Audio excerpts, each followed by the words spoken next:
strid Iberstene de Hon. No! No! Please! No! Help!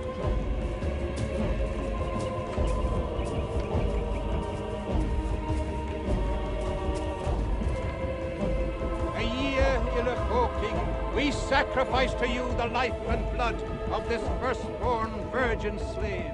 We pray for continued blessings on our people and on the lands granted to us.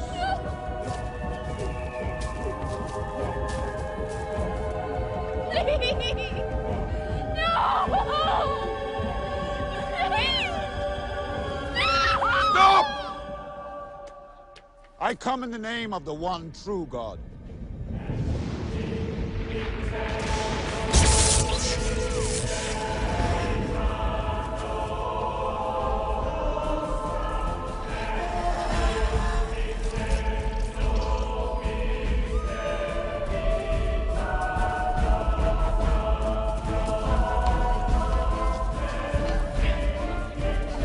Irish people live in slavery and fear. Fear of their druids, fear of their false gods, and fear of human sacrifice.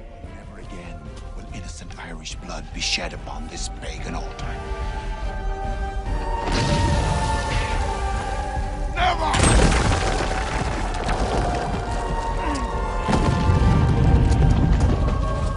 Never again!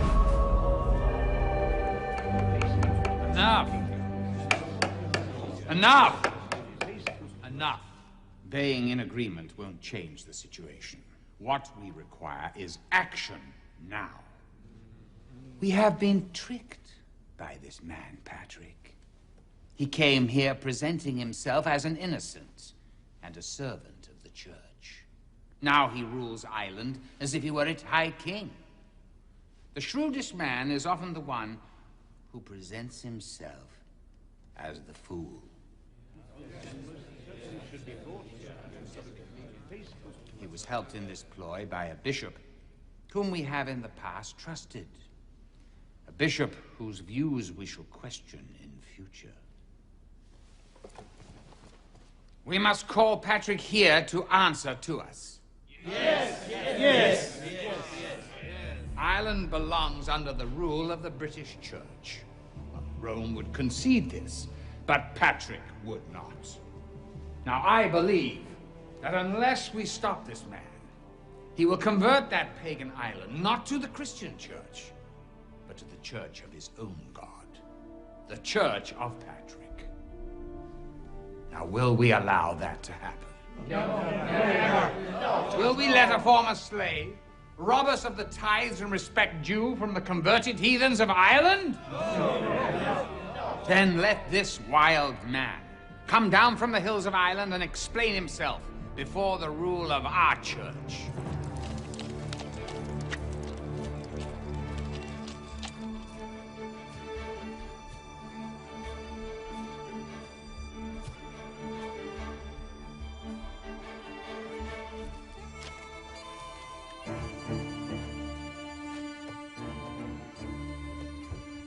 I, Patrick, a sinner, quite uncultivated and the least of all the faithful and despised by many, had as my father Calpurnius, son of the late Potitus, who lived in the town of Banavum Tavernier in Britain. He had a small estate nearby, and it was there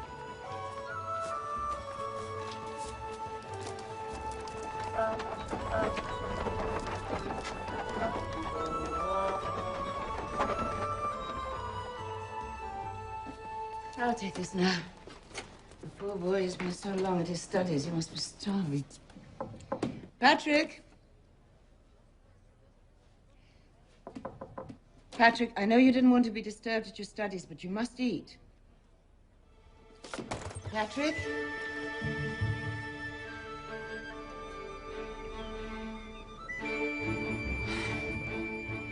Not again. Yeah, squad! Yeah! Patrick! Slow down!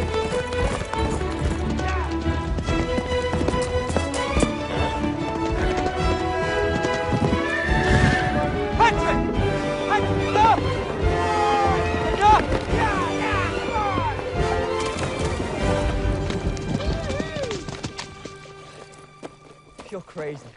Soon you won't be able to have this kind of freedom. I don't consider risking my neck to be any kind of freedom. The trick is, you have to go with it. Trouble with you is, you think too much, and you don't think enough.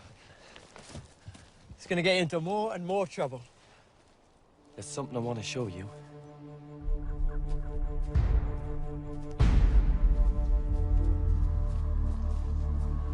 Who told you about this place? Owen and Eli. I wish you chose your friends more wisely. We all can't be as perfect as you now, can we? Do you know what feast approaches? No. Samhain. It's the pagan festival of the new year, as the earth changes hands with the gods of day into the gods of night. Soon I won't be around to talk sense to you. Patrick promised me you won't get yourself involved in such things. Of course not. Patrick, none of the trouble you've managed to get yourself into so far would compare to what you would face by getting involved in this. Brian! I told you I have a talent for getting out of trouble. Have you no appreciation of what we've done for you? Do you think all of these things fell out of the sky? My father worked hard to better himself so that I, in turn, could improve the quality of my life. And why was all this work done? For you! But not so that you could one day rest on our shoulders and drain the family fortune by your laziness and your unforgivable lies. Father, there was a reason. No, not a reason. You always have an excuse. Brian has been his lifelong friend. Today was his last chance to see him. If only some of Brian's diligence would rub off on Patrick.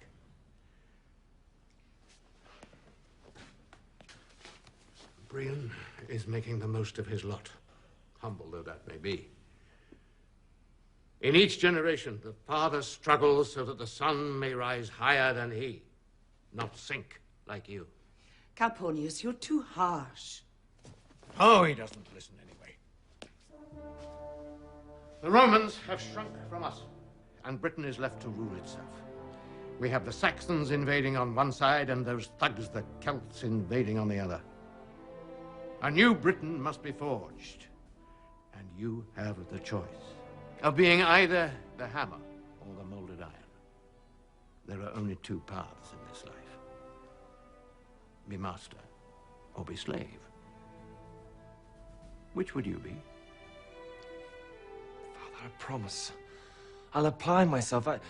I won't fail my studies again. There'll be no more stunts, I promise. Calpurnius, you can see Patrick's sorry for what he's done. Give him another chance. You mean yet another chance?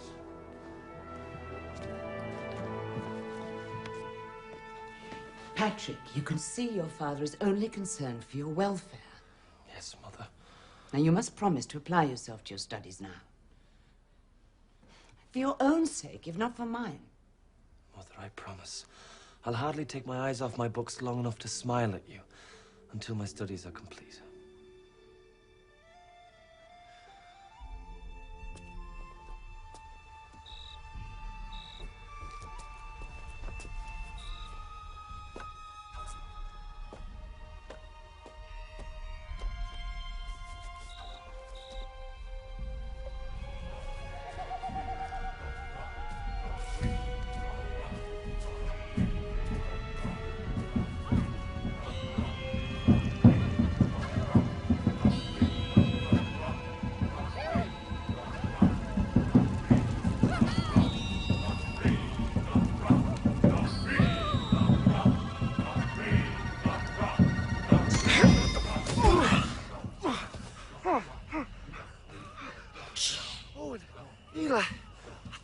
What?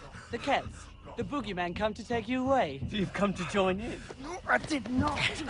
Do what then? Watch, coward. It's a sin. A sin? Says who? Your parents. When did you become so holy? So you just came to look. Then we'll give him something to see. No, you can't. You think we came out here to watch the dawn and go home again? Come with us, Patrick. No, I couldn't. Come on. No, don't.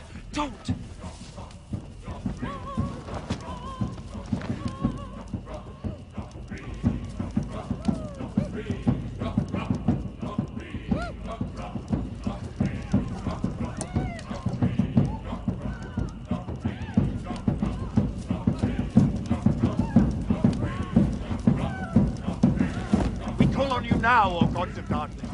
We pray to you in wait for the dawning of your rule on earth. Let the land fall asleep, and the gods of dark forces take command.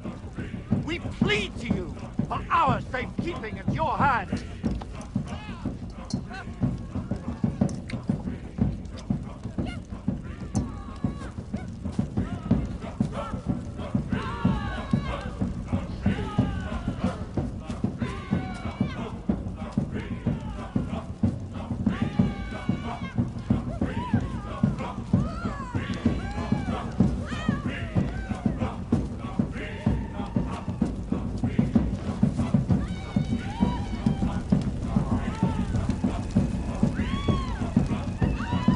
Praise to the gods of darkness.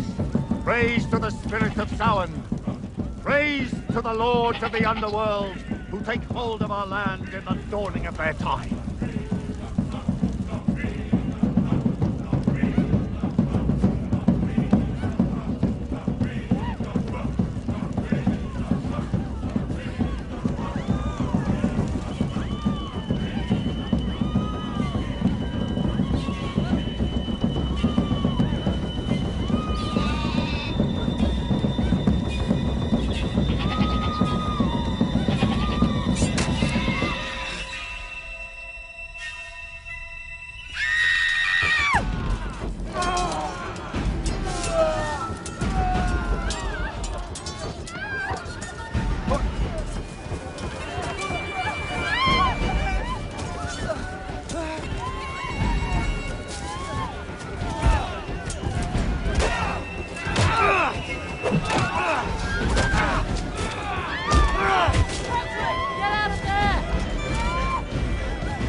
You, boy! Fine strapping lad. You'll fetch a tidy sum for us back in Ireland. On your feet! Let's move!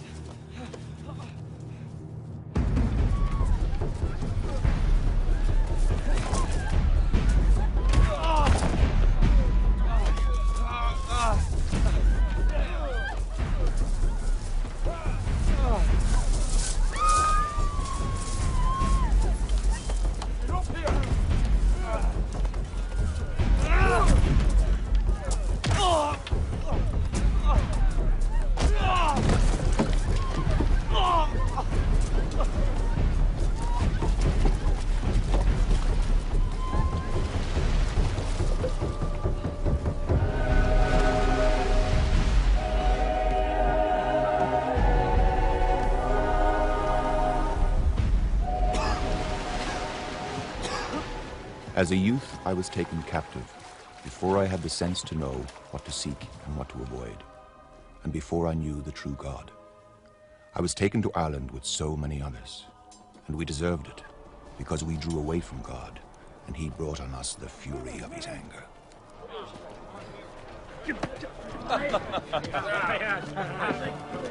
Move on!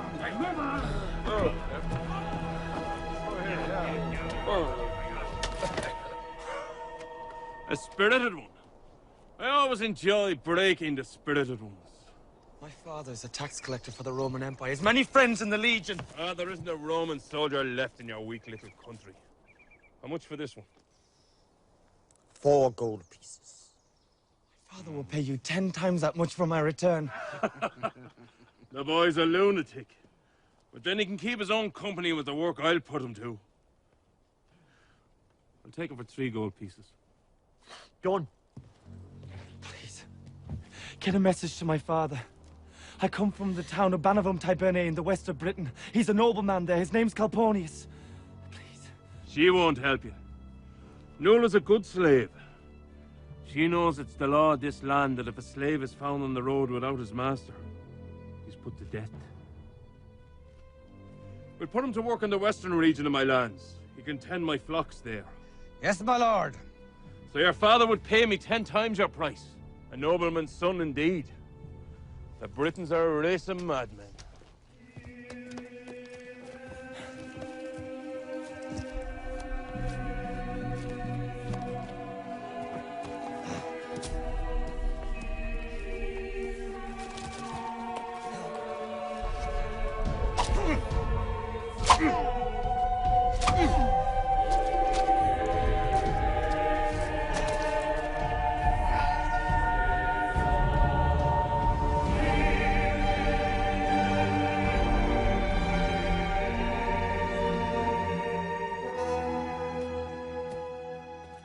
Patrick?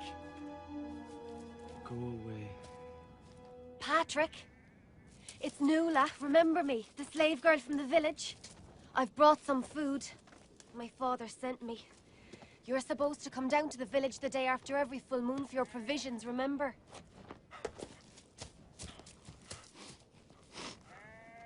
Gorge now and starve next week. You have to accept your lot. You're a slave now. Slave? No. I'll tell you what I am. I'm dead and this is hell. No, it's just to Ireland. This is another place and you're Irish now. Go away!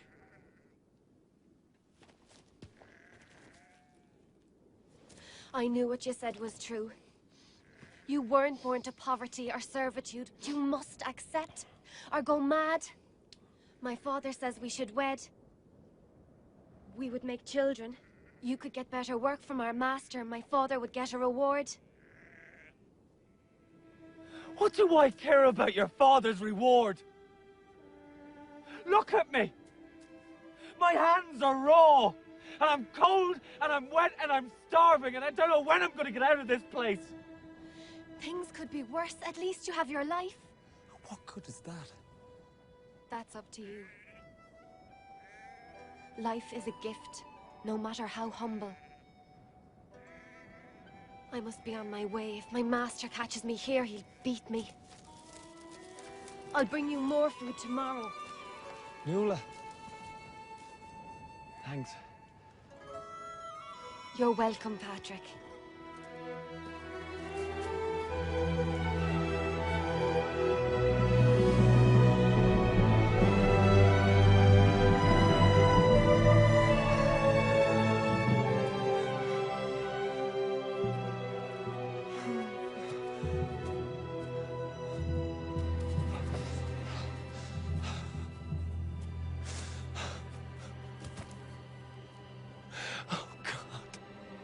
My God. Father in heaven, look down on me. Your lost son. The least of your flock, worthless sinner that I am. Have mercy on me. Have pity on me. Hear my cry, O Lord. Hear my cry. Patrick, make peace with yourself. God is with you and greets you as one chosen by him to do his work. What's happening to me? This I know for certain, that before I was humbled, I was like a stone, lying in deep mud. And God, in his mercy, lifted me up and placed me on the top of the wall. And so I ought to shout out loud and give thanks to the Lord for my awakening. I pastured the flocks every day, and more did my love of God grow. My spirit was stirred, and as a result, I would say up to 100 prayers in one day, and almost as many at night. I would even stay in the forests and in the mountains, and wake to pray before dawn in all weathers. And I felt no harm and no tiredness. As I now realize, it was because the Spirit was alive in me.